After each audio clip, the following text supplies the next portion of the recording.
Welcome back, everybody, to For Goodness Take. Today, we have Colorado forward Evan Battey.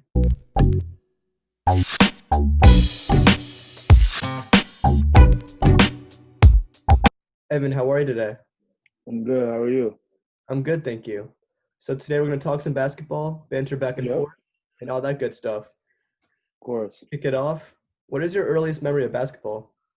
Hmm My earliest memory is probably playoff time in the YMCA. So we progressed through the regular season and went on in the playoffs, and I just remember having just a powerful performance versus my best friend.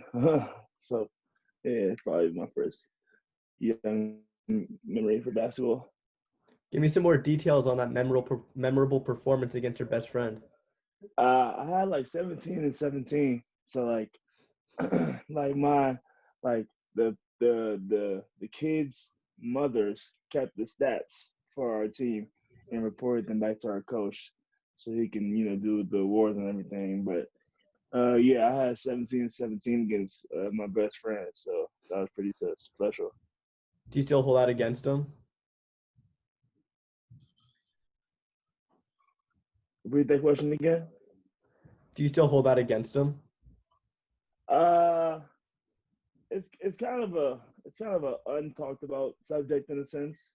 When we were talking about when we were young, our memories when we were young, it gets brought up, but not, in everyday conversation. No. Okay. So you dropped 17 on 17 on your best friend, which is obviously a super dominating performance. Was that the Yep. moment you realized you could go somewhere with basketball, or was there another moment? I didn't think that was a moment. I thought that at that moment, going somewhere for basketball wasn't even in my head. It was just, playing for fun. Obviously, you see the icons on the TV screen and want to be like them, but at that point, um, I was just playing for fun, playing for the love of the game. Now, if you're asking when I start, realizing like, oh, I can really maybe do this, probably like seventh grade, eighth grade. Yeah, eighth grade more so. Because when I got the first college letter, and the first college coach is still on the baseline at a game, you know what I'm saying? Like, okay, that's when you be like, oh wow, like they're here, like they really like, you feel me? So yeah, What was the first letter you got? I think it was from Southern Utah University. Hmm. What was the first coach to watch your game on the sideline? I can't remember that one. Can't remember that one. Who was your first official offer? First official offer was um, Cal State University, Fullerton. Okay.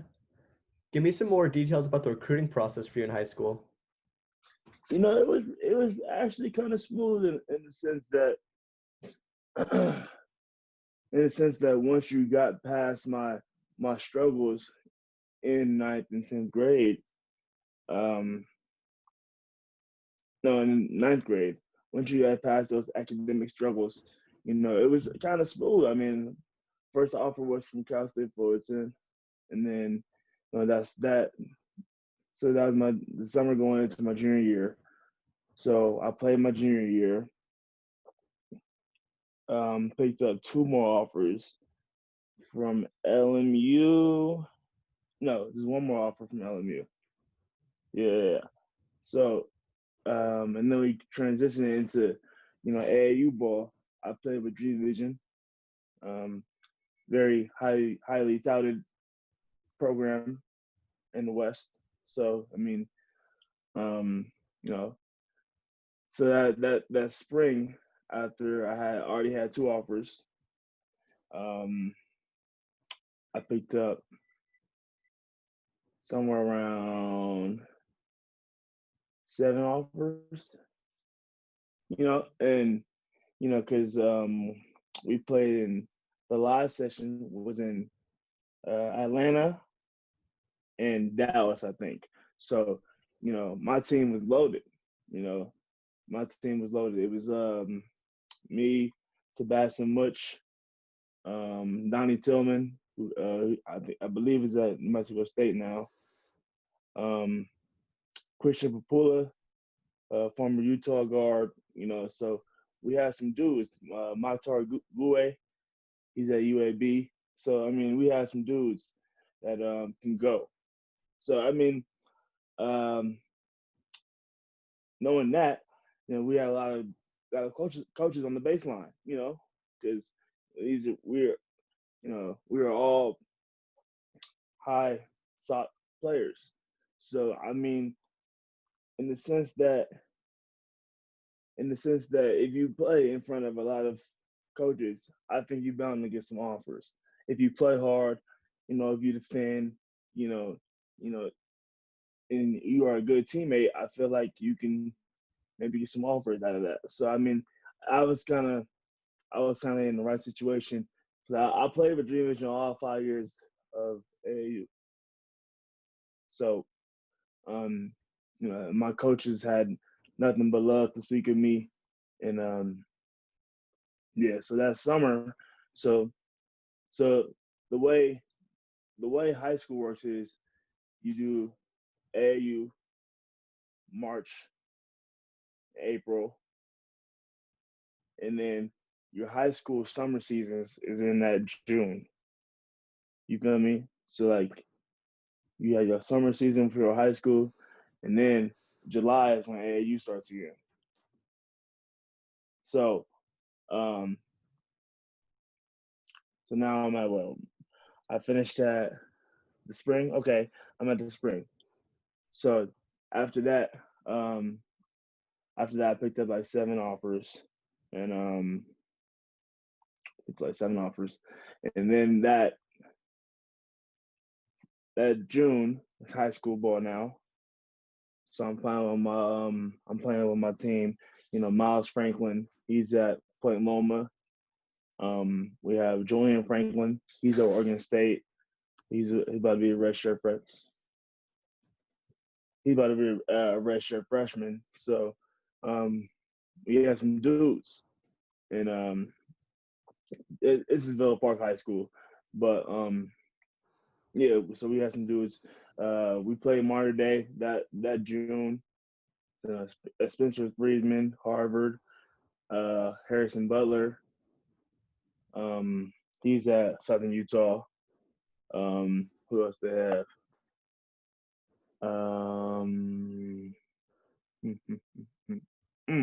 Oh, Michael Wang, 6'10", handle, shoots it. He's at UPenn right now. So we have some dudes, and we battled them and took them to the fourth quarter. Tough, and we lost that game. But people started respecting us as a contender in Orange County. And in July, that's when AAU started again. And when I tell you that in July, my recruiting value went up so much. I don't know what it was, but just I think I always showed my love for my teammates. I think that I always been perceived as a good teammate, and that's why I think a lot of those offers I got, because I'm helping my dudes up. I'm rebounding for them at halftime. All those little things. So I feel like that's a big role in why I was so successfully recruited that summer, that July, because I ended with like 25 offers.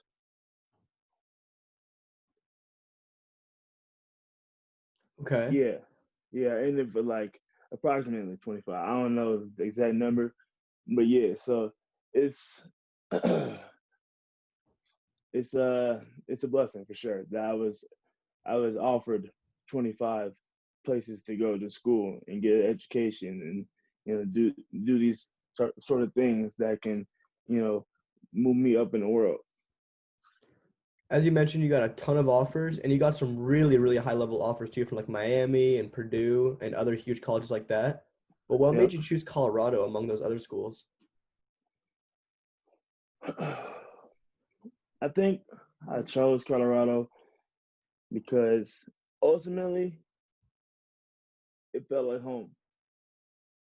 What about it felt like home to you? It's weird because I have it's me, my parents. It was me. Uh,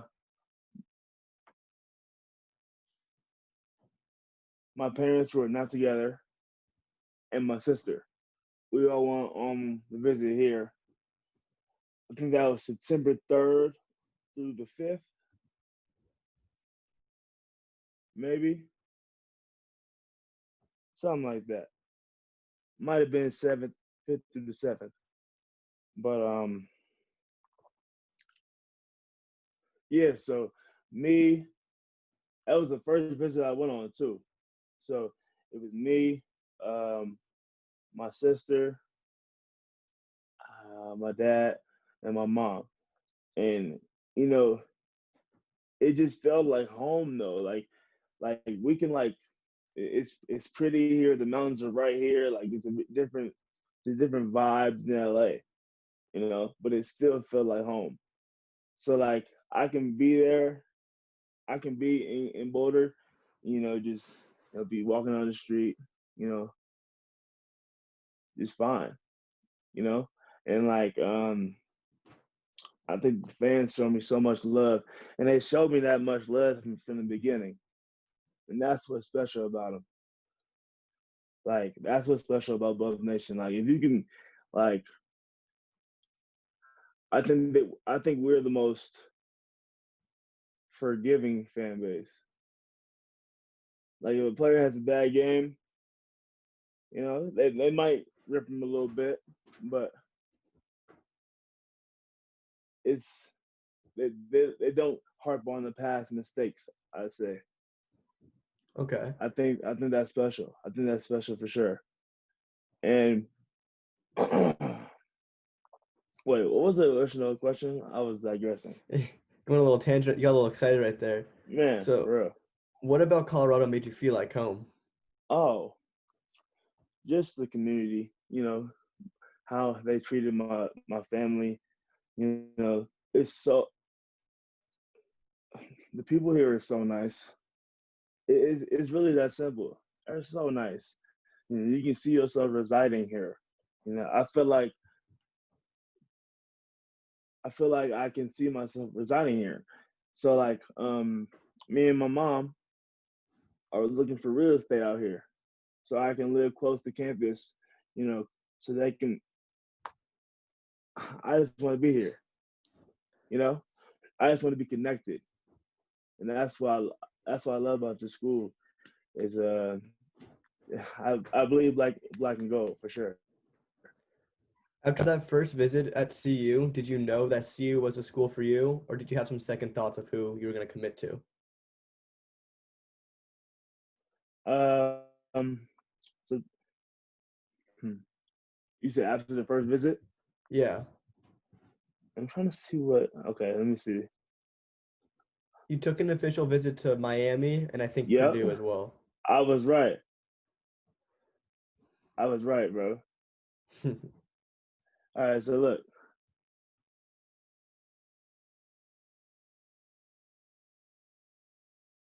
So I went on my visit to Colorado the 9th through the 11th. And then I went on my visit to Miami the 17th.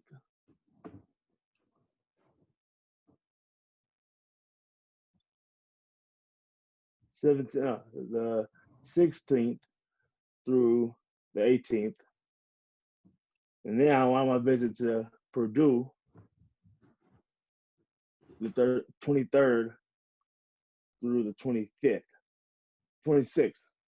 Busy So month. my so that's in September. My birthday is on the 27th. Okay.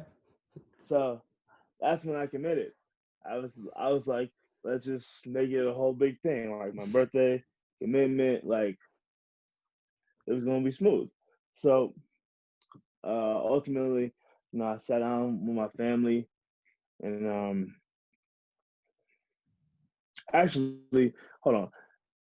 My sister came on 2 visits with me, and she was in school at Oregon State, but she just wanted to see she just wanted to see with her own eyes like where I would be for 4 years.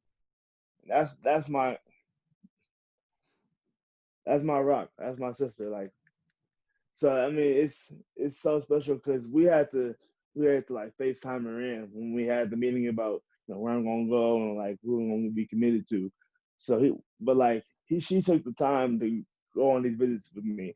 So she was a very important part of the whole process. I feel like I should mention her in this. So yeah, but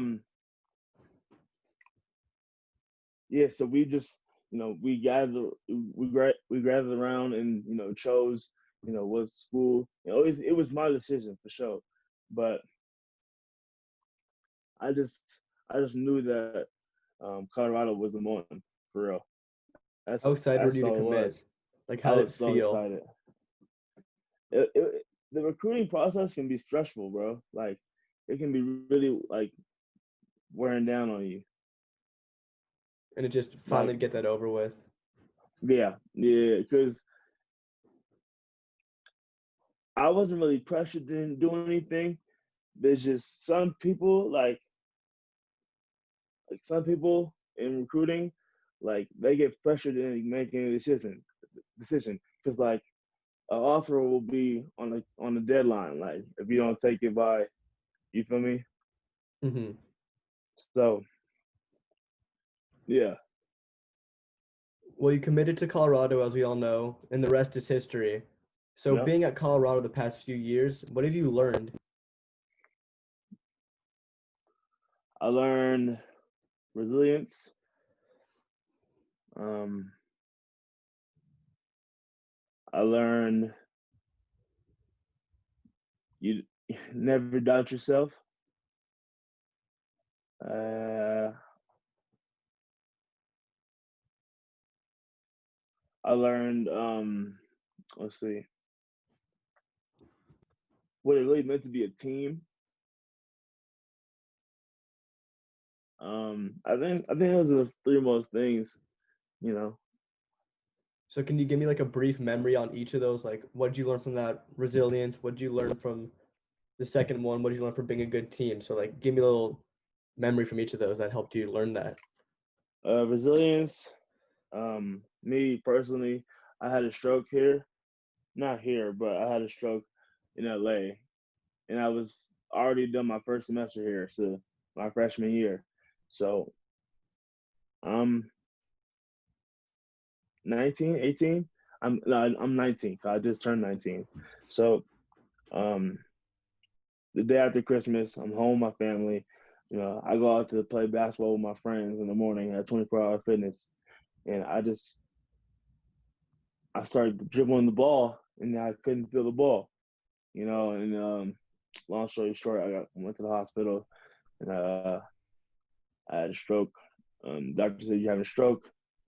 Gave me some medicine. I had 2 seizures as a reaction to the medicines in the ambulance, and one I had 2 seizures, one in the ambulance and one in front of my family at the hospital. So I mean, that was a scary moment for them. Um, I still get a little bit emotional when I talk about it for them because I don't. I can just imagine the fear like in their eyes, like you feel me, like I can just imagine like the fear in their eyes, like watching me have a stroke, like not watching me have a seizure, like man, it's like I know it's not my fault, but like, I'm sorry for ever putting them through that. Like you feel me? Yeah. So yeah. And then what about the other two things you've learned? Oh. Okay. I'm gonna continue the story. Oh, I just sorry, got a little sorry. emotional. Sorry about that. um, you good. So after I come out the hospital, the resilience part is I couldn't talk, and my right side was weaker than my left side, and I'm right-handed, I'm right-footed. So 5 months of physical therapy, 5 months of speech therapy. I'm still struggling with my speech, but not as often as it used to be. I've come a long way for real. So I'm proud of myself for that, and I'm proud of my resilience still to this day because I'm still fighting that. My basketball, my strength, and just both sides being equal is back. But the speech takes a while and it takes practice, and you have to talk. So, because I've always been a talkative person, but once I had a stroke, I was like robbed of that identity. Like I couldn't be that talkative person anymore. I tried to be with my teammates, and bust them off because they gave me the time to mess up. Like at halftime in the game, if I need something to say to maybe them to think about to win this game, they would let me make the mistake, and they would understand what I'm saying. And I remember this one time I was stuttering, and my big bro George King, just like hell yeah, like he didn't even know what I was saying, but you feel me? So, but that after that season, that April, I began to work out. Well, first of all, I want to point out that Coach Boyle said that I didn't have to play basketball for me to be here. You feel me? Like I didn't have to play basketball for me to be on scholarship. So I could not have come back. Like, I could have just had a stroke and then just be the manager for all this time. And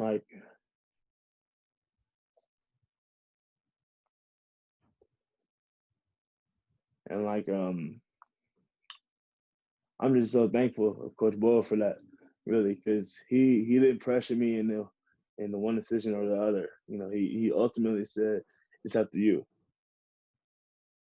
And you know, I struggled with the decision at first because I don't know why I had a stroke.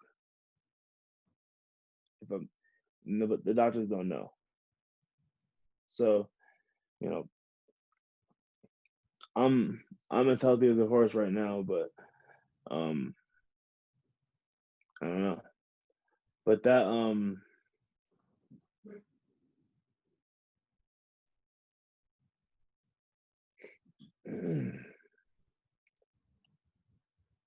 or that That decision, the struggling between being the manager and not playing or oh playing. yeah. Yeah. So you have two options when you have a stroke. You can go on blood thinners, which is it prevents the stroke, but you can't play basketball because if you get cut, you'll start bleeding a lot. Um, and then you can have like less severe blood thinners, like a baby aspirin, which is what I take in the mornings, um, which is also a blood thinner, but it's less severe. So you can play with that. So I chose that. I chose that route per se, and I haven't regretted it ever since. What about the teamwork and the other two memories, the other two big pieces you learned? Let me get my charger real quick.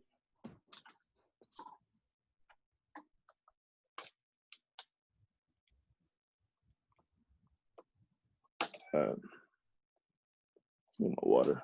Hold on. like 5 seconds. Yeah, the teamwork and the other big piece of, knowledge that you've gained from being above. I think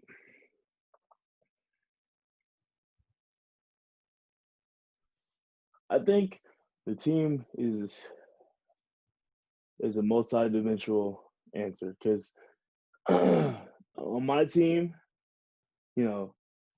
my team has had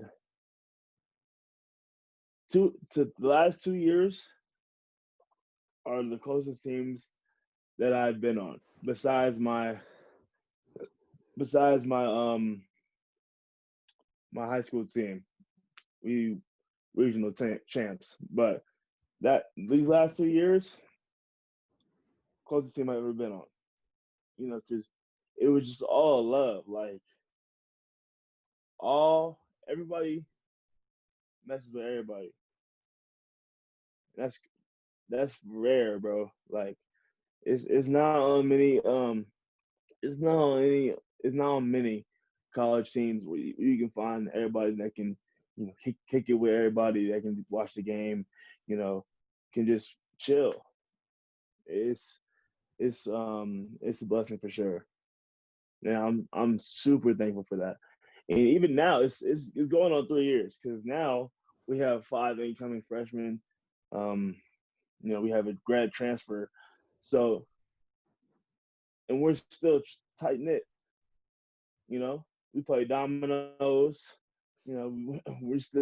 We're very tight knit, and we have 2 new walk-ons. So it's a blessing. It's something different in Boulder for real. Having And watched it, CU last season, it seemed like you guys were all like the same person. You guys were clicking everyone. That team was just knocking down shot after shot. But on those off games, like at UCLA, all of you guys were cold. You guys were just the same person on the court, pretty much. yeah, exactly. So on the Pac-12 basketball, Colorado basketball, who's the hardest team to play Hardest team to play. In the Pac-12. in the Pac-12?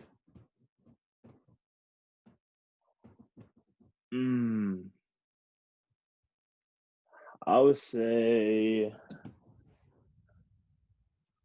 maybe Washington, Why Washington? because that zone, the 2-3, Mike Hopkins, he's used to be a former Syracuse assistant for Jim Boeheim. So, I mean, he runs the zone as well, and, it's really good. Is the crowd there? Uh, Just makes it hard to play there? there it's playing there is different because I feel like the crowd intensifies their zone. Like, it really does. But the difference between Colorado and Washington is that Washington doesn't have any bananas. So I think the Yeah, Colorado might be harder to play at because of the bananas yeah. alone. Well, yeah, I imagine if you see a banana in the crowd as you're shooting a free throw, you'd be quite scared. I go to a lot of UCLA and USC games, and those 8 bananas are louder than the whole entire stadium combined.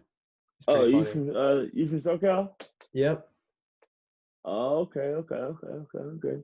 Did you go to our game at UCLA and USC I went to your game at UCLA and your game at USC, 2 completely different stories. this year? Yeah, this year. What about last year? Year before, yes, at UCLA. You guys dominated them that year. Yeah. Damn. Yeah, we dominated USC this year at That was USC. awesome. That was really fun to watch because I had all my Colorado gear on. My friends had all their USC gear on. We get there at 6-0 SC, and they're like, "Okay, it's gonna be a blowout." Like, just wait for the team to get going. A couple hours Yeah. later, you guys are up like 35 or whatever. And Yeah. the game was so fun to No, watch. they were a good team, bro. They had some talent. They're re-upping on talent too, but they had this, has some shooters. Jonah Matthews, he's actually a close friend of mine. He's so elite shooter, three-level scorer, and Jonah's game, Of course. step backs and mid range and three balls and off the dribbles. It's just man floaters. So and then they had Big O, you know. So Big O was a handful. You know, he's 6'10", strong, you know, touch, feel. So, he's really good. The Pac-12 is going to be completely loaded this year, like way Yep. better than last year, I feel like, because Stanford got Zaire Wade. Remy Martin's coming back. I love Remy Martin. USC's getting some guys, Evan Mobley, and they got someone else Yep. I'm completely blanking on right now. As you said, CU got a ton of recruits. It's going to be super exciting to watch Pac-12 basketball, but what's going to make CU be the team to beat in the Pac-12 this year? I think it's because our principals always defend and rebound. If we defend and rebound, it gives us a chance to win any game. So that's it, really. Okay. Speaking of defense, playing at Dream Vision for 5 years, playing in CU, who's the hardest player you've ever had to guard? Probably Isaiah Stewart. Oh, for UW? Yeah. What made him so hard to guard?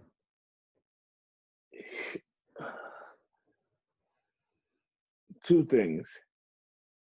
He's good. He's really good. And he was their offense. Yeah. So,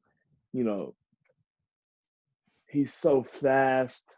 Like he's not fast, but like quick and strong and smart. He has IQ.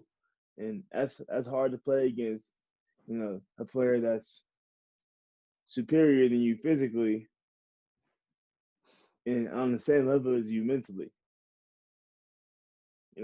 So it's really, I had to play an angles game with him, jam to shoot some shots, yeah. So I mean, it was hard because I had 2 fouls in about 7 minutes, 8 minutes. So he's getting the ball every time down because once Claude Green got ineligible, remember? Mm-hmm. Once he got ineligible, and they had no offense. It was really just him, freeing inside, throwing inside, and him just going to work, hook, left hand, drop step. Like it's it's only so much defense you can play, and he's going to draw some fouls. And he's a good passer. I'm pretty sure he declared for the draft. So if he Oh goes yeah, pro, he did? Okay. So since yeah. he's going pro, did you exhale a little bit like, okay, don't need to see him for a while? Nah. I'm not running from anybody. If he's there, he's gonna give my all, like always. So I mean, it's no exhale, but that's good. That's good for him, for real, Okay. because he should go. I was talking to Maddox Daniels a while back about who the hardest player for him to guard was, and he said Jaden McDaniels. So the duo of those two on UW Yeah, was super underwhelming for some reason, but they're still both phenomenal players. yeah. When you play defense, obviously you're wearing shoes. Like if you can't play, you're not wearing shoes, you're gonna get dropped instantly or it's bodied. But when you're wearing those shoes, what's your favorite to wear ever? Court shoe. Mm,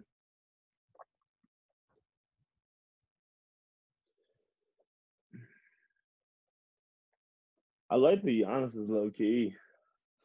I've never worn those. Really, big Yeah. freaks. Ugh. Ay. Ugh. Let me see these. Okay. So like, what about them so good? I don't know. They just look cool, bro. They do look pretty sick. Like the backwards swoosh. Like what? So you say Giannis's are your favorites to hoop in? I'd say so. Currently or all time? Just currently, I think all the time. I don't really have all the time. You go through like phases with your shoes. So like right now you're on like that Giannis phase. A Giannis phase. Yeah, they have a little Giannis phase for your shoes. Nah, No. Okay. nah. When we're not so we just talked about shoes for a little bit. So when you're not talking about shoes or playing basketball, what are you doing? Playing dominoes. Just all I the have time domino I grind? have I have a lot. I have like 4 or 5 sets of dominoes. Hmm. So So I play so much, and I play with my mom's boyfriend, and I play with my friends, and I play here with my teammates. Like we just get down whenever. But yeah, so dominoes are just like that way of for you to bond and just get your mind off things. it's lucky a way of life. When the ball stops bouncing, do you think you're gonna go pro in dominoes? Of course. So how might you approach going pro in dominoes? Because I'm not too familiar with the game. What would you say? How would you approach going pro in dominoes? Because I'm not too familiar with dominoes myself. I don't know.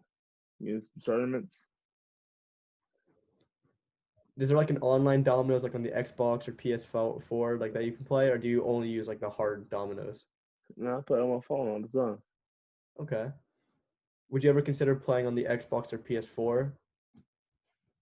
If they have it, yeah. Would you rock it on the Xbox X or the PS5?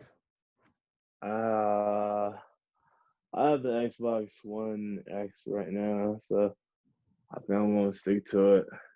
X Xbox. Okay. So I'm gonna switch it up on you right here. This is called the speed round. I'm gonna say a word and you're gonna say a memory, phrase, idea, whatever comes to your mind first. You can say it, you can speak it, you can do it. Uh, Ready? yeah. Mayor. Who? Mayor. What? Mayor. Mayor. Battey. Dayton. Chicago. Deshaun Schwartz buzzer beater. Yeah. Conor McGregor. Floyd. Energy. Me. Evan Battey. Love. Okay. I'm gonna switch it up on you one more time. This is called Recruit Me.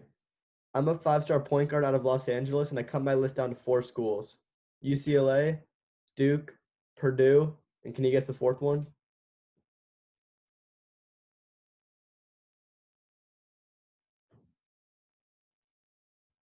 You said UCLA, Duke, Duke, Purdue,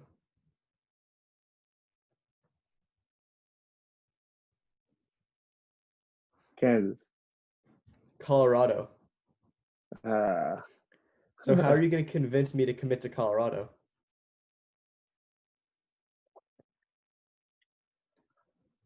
I can I can show you better than I can tell you. So I would say, just come here for 2 days. Let's see. Okay. Maybe since I can't go over there right now because of all the coronavirus stuff, can you try your best to explain to me? Because I'm going to come eventually. I already have my official visit scheduled a couple months. I would probably tell them about the team aspect, and you know, I I can't really I can't really tell them about the scenery and like the nature and stuff because I can't paint a picture in their head. So um, yeah, so I just tell them about the team because that's what's most important. What about Coach Tad? That's the team. So give me some more details about the team. Like like what? Just pretend I'm like a 5-star point guard right now and you're trying to convince me to commit to Colorado. Well, it's just the thing I told you about. It's the camaraderie on the team. You know, it's all a family. Coach, the coaching staff is great. The strength coach is great. Um, nutritionist is great.